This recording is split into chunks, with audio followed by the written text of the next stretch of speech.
Illegal mining बात करूं अगर, जिसे इस समय खनन माफिया के नाम से भी जाना जा रहा है और लोग काफ़ी परेशान हैं।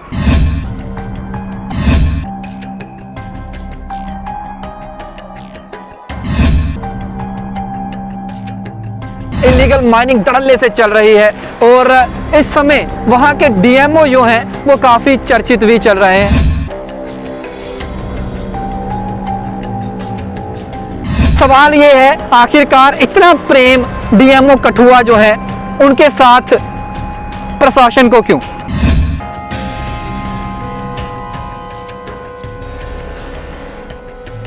ये वही डीएमओ कठुआ हैं जिनके खिलाफ एसीबी ने जब रेड करी तो 3 लाख रुपया बरामद किया गया।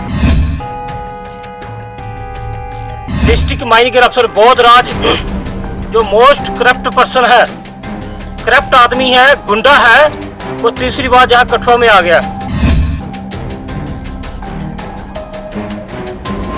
पीछे को सस्पेंड कर दिया उसको, सुना है सीबीआई केस चला था, उसको सस्पेंड कर दिया कि 8 महीने में सस्पेंड रहा, जाके कहीं टैच रहा, लेकिन दोबारा वो कठुआ में आया। वो देखो बड़ी हैरानी की बात है, कैसी विडंबना है कि 2 बार एंटी करप्शन ब्यूरो की रेड पड़ी डिस्ट्रिक्ट माइनिंग अफसर के दफ्तर में, वो 2 बार ही डीएमओ वहां से गायब था।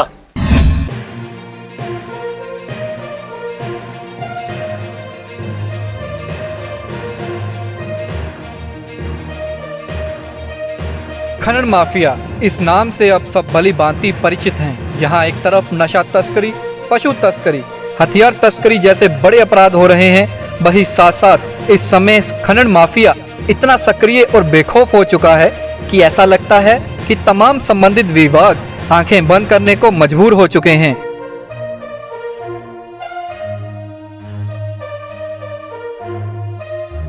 इल्लीगल माइनिंग बात करूं अगर, जिसे इस समय खनन माफिया के नाम से भी जाना जा रहा है और लोग काफ़ी परेशान हैं। मैं ऐसा क्यों कह रहा हूं? क्योंकि कोरोना महामारी के बीच यहां लोगों के कारोबार ठप थे। उसी बीच अगर किसी को भी कंस्ट्रक्शन का कार्य करना था तो उसे कितना दाम चुकाना पड़ रहा था, ये आप सभी भली भांति अवगत हैं।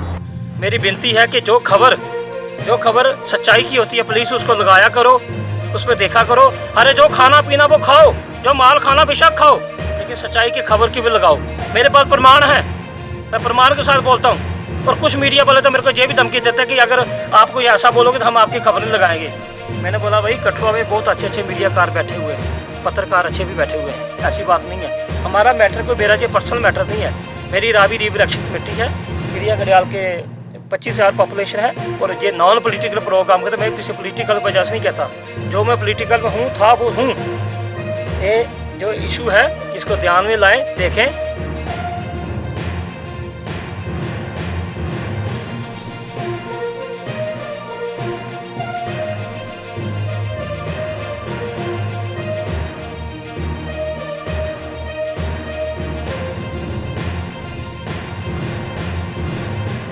यहाँ एक तरफ धारा 370 तोड़ने का तमाम जम्मू वासियों ने स्वागत किया, इस आश्वासन के साथ कि धारा 370 टूटने के बाद जम्मू वासियों के लिए तरक्की के राह खुल जाएंगे। परंतु पंजाब खनन माफिया के जम्मू प्रवेश के बाद जम्मू खनन व्यापार जगत की सब आस टूटती नजर आ रही है। एक तरफ कोरोना की मार से अभी व्यापार जगत उबर भी नहीं पाया है, ऊपर से इस तरह के माफिया के आने से जले पर नमक छिड़का जा रहा है। हालांकि कई बार मीडिया ने इस विषय को सरकार समक्ष उजागर भी किया, परंतु जाने क्या ऐसी मजबूरी है कि कोई भी संबंधित विभाग कोई कार्रवाई करने में सक्षम नजर नहीं आया है।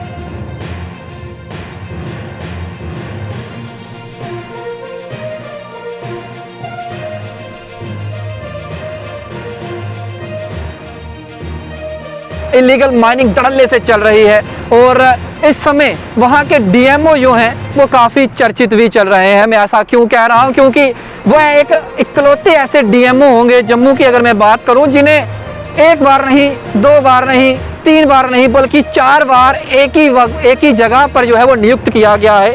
हमारे जितने क्रैशन है सब 1-1 लाख डीएमओ को दे रहे हैं और कहते हैं डीएमओ जहाँ से कम 50 लाख रुपया महीना कमा रहा है। अरे भाई, इतनी गुंडागर्दी मची है। पब्लिक अगर वोट देना जानती है तो सब कुछ करना जानती है।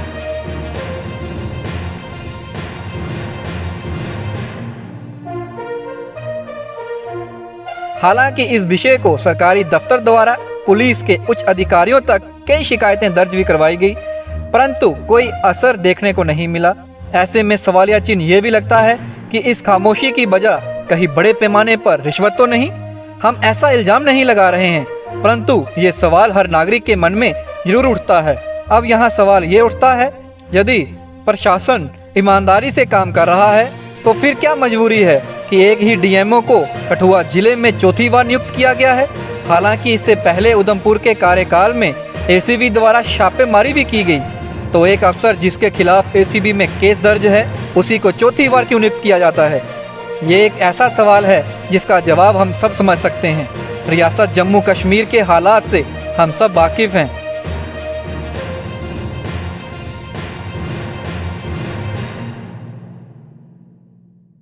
ये तस्वीरों में देख सकते हैं आप किस तरीके से एलिगेशंस जो वहाँ पर बरामद किए गए पैसे जो हैं 3 लाख रुपया डीएमओ के ऑफिस से, उसके बावजूद भी एक ही ऑफिसर को 4 बार नियुक्त किया गया एक ही स्थान पर। आखिर ऐसा क्यों, सवाल ये है।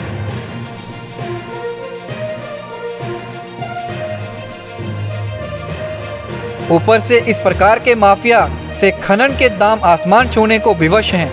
आलम यह है कि सुनवाई और दिखाई दोनों कहीं नहीं हो रही हैं। जिला कठुए में धड़ल्ले से हो रही खनन चोरी के कुछ पुख्ता सबूत हम आपको दिखा रहे हैं, जिसमें कुछ वीडियो और चित्र हैं। ये इस बात की पुष्टि करते हैं कि प्रशासन व पुलिस के आंखों तले इस चोरी को कैसे अंजाम दिया जा रहा है। इस सब के खिलाफ एआईजी की तरफ से डीजीपी साहब को चिट्ठी लिखकर विषय पर अवगत भी कराया गया है। अब इंतजार इस बात का है, कार्रवाई कब की जाएगी कार्यों को जिनके सामने और जिनकी मदद से ऐसे माफिया सक्रिय हैं, उनको सजा कब मिलेगी।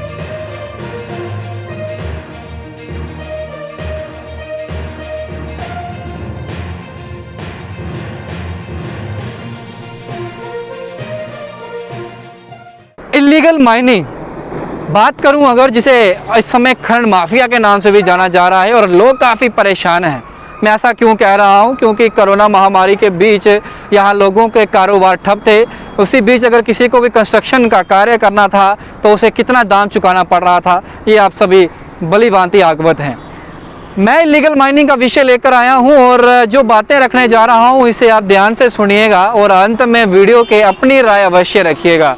मैं बात जम्मू की करूं तो इलीगल माइनिंग किस तरीके से और कैसे हो रही है मुझे बताने की ज़रूरत नहीं है, आप भली भांति अवगत हैं। लगातार कई लोगों ने आवाज़ भी उठाई, जम्मू में भी इसका विरोध किया गया जब डीएमओ जम्मू जो है उनके खिलाफ आवाज़ उठाई गई, हालांकि उनको बाद में हटा भी दिया गया था।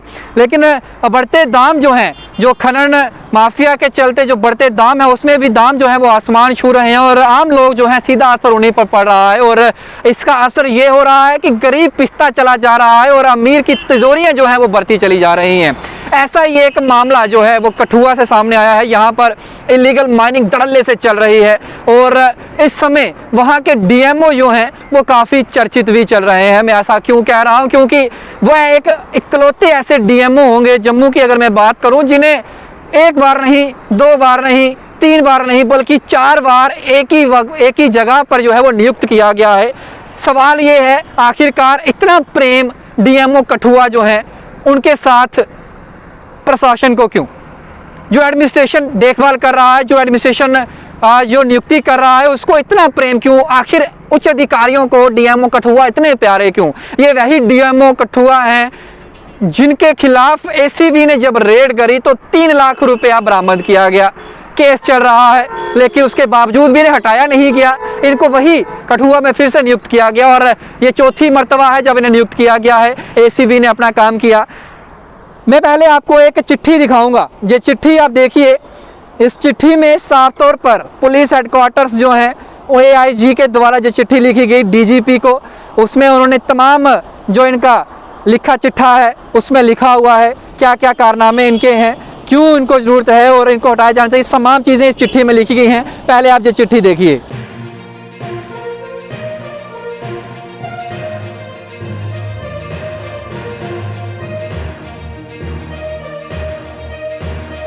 तस्वीरें मैंने आपको दिखाई, अब मैं कुछ और तस्वीरें भी आपको दिखाऊंगा। ये हेडलाइंस हैं, ये सुर्खियां बटोर रहे थे और अखबारों के न्यूज़पेपर में बड़ी बड़ी हेडलाइंस में लिखा हुआ है किस तरीके से ACB raids mining office recovers ₹3 lakh cash. ये तस्वीरों में देख सकते हैं आप किस तरीके से एलिगेशंस जो वहां पर बरामद किए गए पैसे जो हैं 3 लाख रुपया डीएमओ के ऑफिस से, उसके बावजूद भी एक ही ऑफिसर को 4 बार नियुक्त किया गया एक ही स्थान पर। आखिर ऐसा क्यों? सवाल ये है। मैं किसी पर एलिगेशन नहीं लगा रहा हूं, जो सबूत हैं वो सबूत आप तक पहुंचा रहा हूं और सबूत दिखा रहा हूं। इन सबूतों को देखने के बाद, प्रूफ्स को देखने के बाद आखिरकार कार्रवाई क्यों नहीं की गई? हालांकि कुछ दिन पहले एआरटीओ ऑफिस के दफ्तर में जब छापेमारी की गई एसीबी द्वारा, वहां पर जब कुछ सबूत उनको मिले उसके बाद तुरंत उन्हें निलंबित कर दिया गया, उन्हें वहां से हटा दिया गया। लेकिन डीएमओ कठुआ जो है उन्हें एसीबी ने 3 लाख रुपया भी बरामद किया।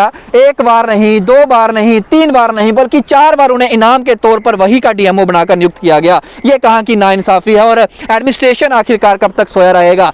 एडमिनिस्ट्रेशन सोया है तो सोया रहे, लेकिन आम लोग जो हैं उन्हें कब तक जो है ये चीज़ें सहन करनी पड़ेंगी? कोरोना की महामारी में हम लोगों का हाल कैसे है ये सभी जानते हैं, लेकिन जब किसी को कंस्ट्रक्शन करनी है, रेता बजरी और क्रशर के जो दाम हैं वो कहाँ आसमान छू रहे हैं ये आप सभी जानते हैं। मैं कोई आरोप किसी पर नहीं लगा रहा हूँ, जो तथ्य हैं, जो सबूत हैं, जो वहाँ के लोगों ने, वहाँ के सोर्सेस ने जो चीज़ें भेजी हैं वो आप तक पहुँचाऊँगा और आप इससे सहमत भी होंगे, क्योंकि जिस जगह मैं खड़ा हूँ मेरे पीछे भी जम्मू तवी है, जहाँ पर भी रात के समय में किस तरीके से माइनिंग जो है वो की जाती है ये आप सभी जानते हैं। यहाँ से अक्सर गुजरते होंगे और ट्रक ट्रालीज जो हैं यहाँ से अक्सर जो है वो रेत या बजरी जो है भरकर जो है वो लेके जाते हैं। फिर उसके बाद आम लोगों को किस दाम में वो चीज़ें मिलती हैं ये आप भली भांति आगे बताएं। लेकिन कठुआ की अगर मैं बात करूं तो कठुआ के आम लोगों का साफ तौर पर यह कहना कि वहाँ की एडमिनिस्ट्रेशन के नाकों तले जो है, उनकी आंख के नीचे जो है वो पंजाब खनन माफिया वहां पर काम कर रहा है। धड़ल्ले से रेता बजरी की चोरी जो है वो की जा रही है और वहां की एडमिनिस्ट्रेशन गहरी मुद्रा में सोई हुई है। उनको किसी प्रकार का कोई इल्म नहीं है, उनको किसी प्रकार की कोई परवाह भी नहीं है। जो चाहे वो पंजाब माफिया जो है वो कर सकता है और वहां वो आता है, वहां से वो धड़ल्ले से चोरी करता है और वापस पंजाब चला जाता है। लेकिन वहां के जो उच्च अधिकारी हैं वहां पर उनको कोई भी लेना देना नहीं। वहां के डीएमओ जो हैं वो कुछ नहीं करते। हालांकि डीएमओ क्या करेंगे, उनके ऊपर खुद इस तरीके के आरोप जो हैं वो लग चुके हैं। मैं किसी पे आरोप नहीं लगा रहा हूं, मैं कुछ और सबूत जो है वो आपके सामने रखने जा रहा हूं। ये कुछ चित्र, ये कुछ वीडियोस हैं। ये वीडियोस तब बनाई गई जब बरसात का सीजन था और 3 महीने तक वहां पर माइनिंग पर रोक लगा दी गई थी, फिर भी वहां पर धड़ल्ले से माइनिंग की गई, धड़ल्ले से जो है वो कामकाज चोरी जो है रेता बजरी की गई। पहले आप ये वीडियोस और ये फोटोज देखिए जो हमारे सोर्सेस ने हमें दिए हैं, और ये कठुआ के ही फोटोज जो है वो मैं आपको दिखा रहा हूँ। 2 जगहों के फोटो आपको दिखा रहा हूँ।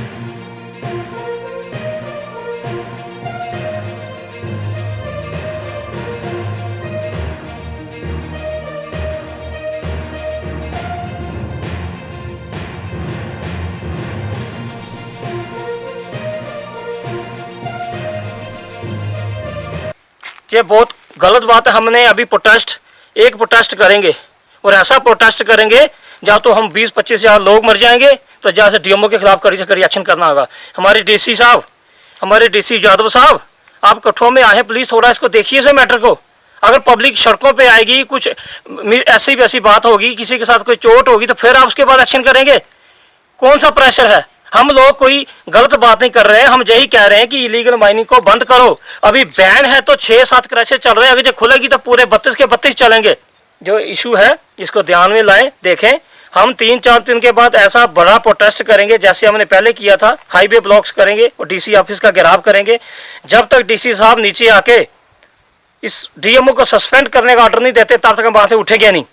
बहुत गुंडागर्दी मची हुई है और कुछ लोग जो धमकियां देने का काम करते हैं, पुलिस वो भी बाज आ जाए। डरने वाले नहीं हम, क्योंकि डरते तो इस काम के खिलाफ आवाज नहीं उठाते।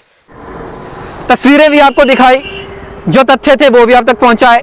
अब सवाल हैं कुछ, इन सवालों का जवाब अगर आपके पास है तो जवाब जरूर दीजिएगा और वीडियो को शेयर जरूर करिएगा। पहला सवाल, क्या डीएमओ कठुआ जो है उनकी मिली भगत जो है वो उच्च अधिकारियों के साथ है? क्या उनके वो प्रिय हैं जिस वजह से उन्हें निलंबित नहीं किया गया, उन्हें हटाया नहीं गया, जिनके ऊपर एसीबी के चार्जेस जो हैं वो लगे हुए हैं?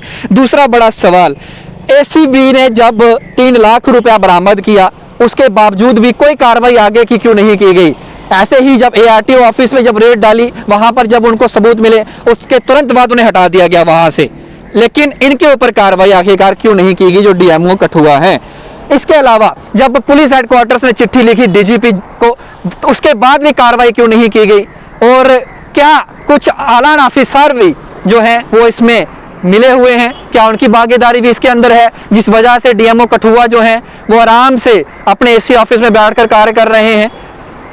सवाल बहुत हैं और इसका जवाब जो है वो वक्त बताएगा कि आखिरकार डीएमओ कठुआ 4 बार एक ही जगह नियुक्त क्यों किए गए, 3 लाख रुपया बरामद होने के बावजूद भी, जब एसीबी ने रेड करी उसके बावजूद भी। सवाल बहुत हैं, उत्तर आपके पास हो तो अवश्य दीजिएगा। वीडियो को ज़्यादा से ज़्यादा शेयर जरूर कर दीजिएगा अपनी राय के साथ। बाकी तमाम अपडेट्स के लिए बने रहिए बाहु एक्सप्रेस पर। अदर डोगरा के साथ शुभम लंगे, बाहु एक्सप्रेस के लिए जय हिंद।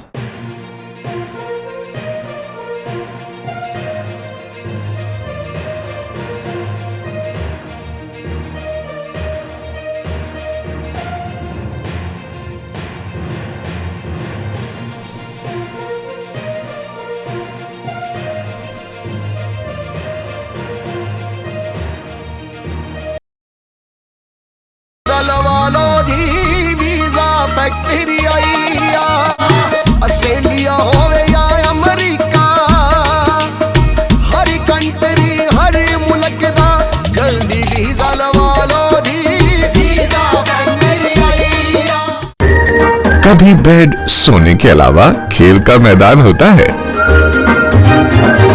खाने की मेज पर खाने के अलावा अपनों का साथ होता है।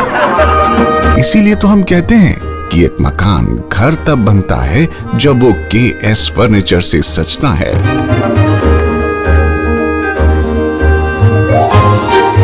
रिश्तों की मिठास का एहसास KS फर्नीचर के साथ।